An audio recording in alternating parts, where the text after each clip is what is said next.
Vamos continuar então, gente? Olha, vamos passar agora pelo sistema proporcional. Esse sistema, ele busca conferir, busca possibilitar a maior representatividade nos poderes legislativos. Eles são utilizados para a eleição de vereadores, deputados estaduais e deputados federais, além de deputados distritais, certo? Do DF. Então, nesse caso, gente, o sistema proporcional ele não vai ser pautado pelo princípio da representação da maioria, porque nem sempre o mais votado vai ser eleito dentro de uma legenda, né? Antes nós tínhamos coligação, hoje não temos mais. Hoje, para as eleições proporcionais, nós teremos que, cada partido vai ter que lançar por si só, sem poder se coligar, tranquilo? E nesse caso, gente, o sistema proporcional, ele traz maior representatividade, especialmente as minorias, porque ele favorece a participação de partidos pequenos, de minorias. Entretanto, uma das críticas ao sistema proporcional é em relação à própria quantidade de partidos que são eleitos aí em cada eleição, entendeu? Certo? E nisso acaba causando problema ou complicando a governabilidade, tranquilo? Uma outra crítica ao sistema proporcional é em relação ao custo de campanha. Vamos pensar num outro conceito antes de falar disso, que é em relação à circunscrição eleitoral. Quando eu falo em circunscrição eleitoral, eu estou falando do âmbito de alcance daquela eleição, ou seja, esse ano teremos eleições municipais, certo? Então, a circunscrição é o município, beleza? Agora, como o voto é proporcional, como não é um voto majoritário, né, o candidato precisa buscar votos em todos os cantos da cidade. E por isso, ele tem que fazer campanha agressiva, forte, para conseguir se eleger.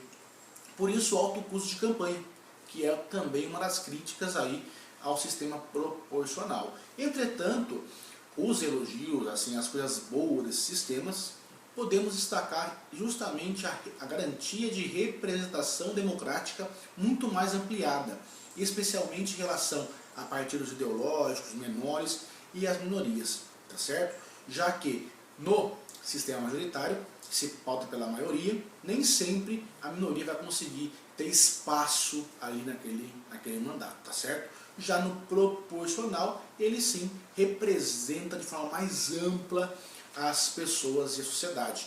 Não é à toa que a gente fala, a gente brinca muito, né? As pessoas criticam o Congresso, aliás, a Câmara de Vereadores, de Deputados, de Assembleia, mas parece que eles são importados, parece que os políticos vêm do céu, vêm de outro país, né?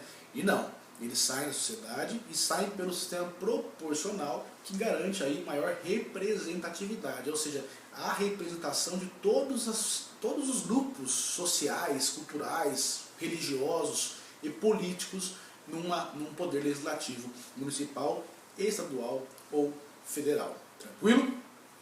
Mas, professor, como que eles são eleitos? Eu tenho uma dúvida, porque eu já votei num candidato, ele foi mais votado do que o outro que entrou. Aí temos um cálculo, que eu não vou fazer nesse vídeo, mas vou fazer no próximo vídeo, posteriormente, que é em relação...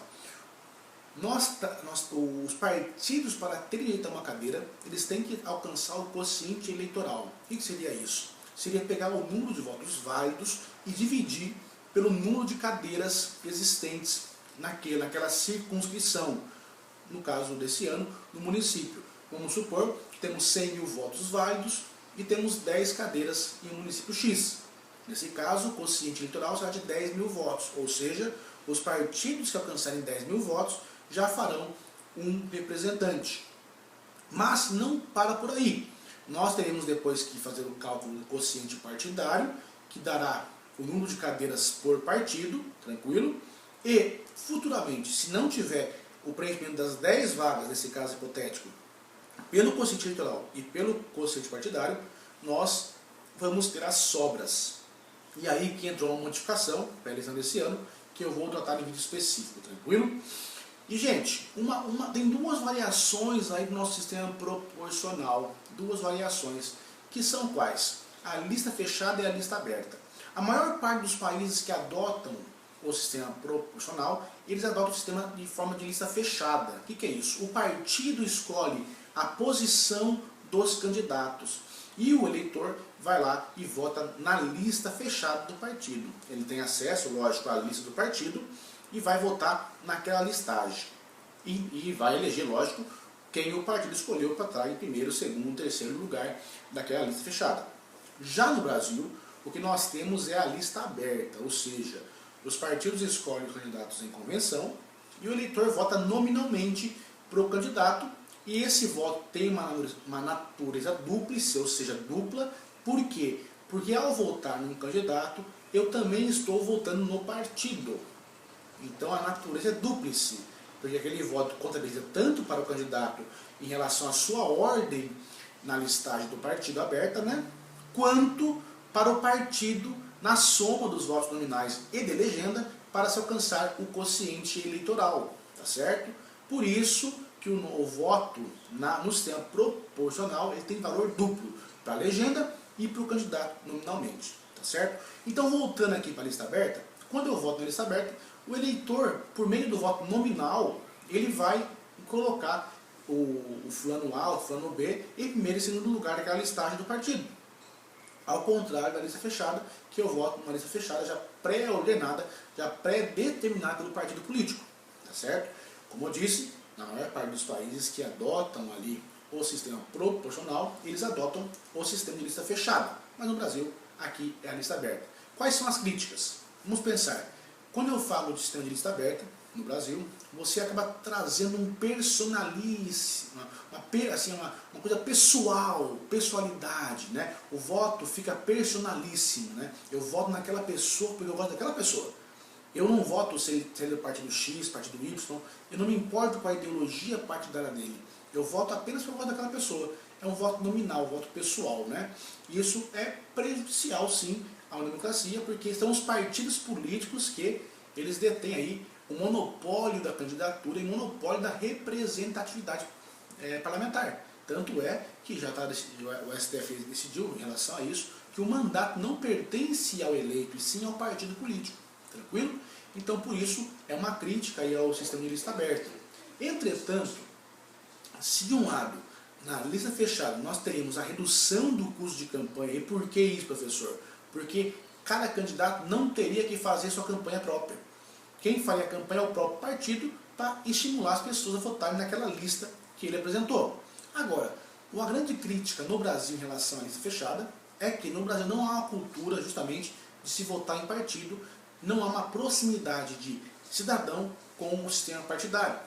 E isso ocasiona o quê? As pessoas votarão ali no partido político, não vão votar, eles vão ver a pessoa na lista e vão votar achando que estão votando na pessoa. Mas se ela não tiver em primeiro e segundo lugar, ela não vai ser eleita se aquela lista ganhar, por exemplo.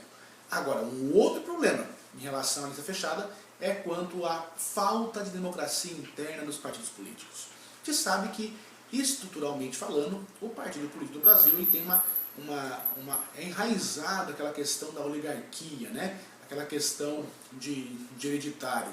Então, um grande problema seria que os partidos escolheriam as ordens ali dos candidatos e fatalmente novas lideranças não teriam chances, porque os mais influentes do partido, muitas vezes o filho, o irmão, né, o tio, irá estar sempre lá em primeiro e segundo lugar da lista, de forma que nós não teríamos essa renovação democrática tão importante para uma democracia. Tranquilo? Acompanha aí, gente, o material complementar, que é muito mais profundo que essa videoaula aqui, tá bom? Muito obrigado pela atenção e no próximo vídeo veremos o sistema distrital, que é um pedido de muitos anos aí em relação a algumas reformas políticas, a projetos tramitando no Congresso, mas que até agora não mudou o nosso sistema, tranquilo? Até o próximo então. Muito obrigado.